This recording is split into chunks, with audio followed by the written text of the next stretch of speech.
ఈ neck design కోసం neck 2.5 ఇంచులు. ఇప్పుడు బ్లౌజ్ కింది నుంచి పైకి 4 ఇంచుల దగ్గర మార్క్ చేసి అక్కడి నుండి 3.5 ఇంచులకు మార్క్ చేయండి. ఇప్పుడు దీన్ని బాక్స్ గీసి ఇప్పుడు ఈ నెక్ నుండి కిందికి 7.5 ఇంచులకు ఒక మార్క్ చేసి అక్కడి నుండి టేపు ఇలా క్రాస్గా పెడితే మనకు 4.5 ఇంచులు వచ్చింది. దాంట్లో సగం 2.5 ఇంచుల దగ్గర ఇలా మార్క్ చేయండి.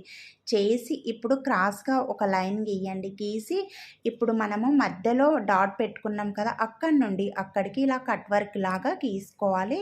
అలాగే పైనుండి కూడా ఇలా బాక్స్ లోపల సైడ్కు ఇలా కర్వ్ అనేది తీస్తే మనకు మంచి నార్మల్ నెక్ డిజైన్ రెడీ అవుతుంది. ఎక్కువ మనము నార్మల్ బ్లౌజెసే కుట్టుకుంటాం కాబట్టి ఇలా బ్యాక్ సైడు ఇలా నెక్కి అనేది నార్మల్ డిజైన్తో నార్మల్ బ్లౌజ్కి ఇలా డిజైన్ చేసుకుంటే చాలా బాగుంటుంది. తప్పకుండా ట్రై చేయండి. నచ్చితే లైక్ చేయండి. ప్లీజ్ సబ్స్క్రైబ్ చేసుకోండి. అలాగే షేర్ చేయండి.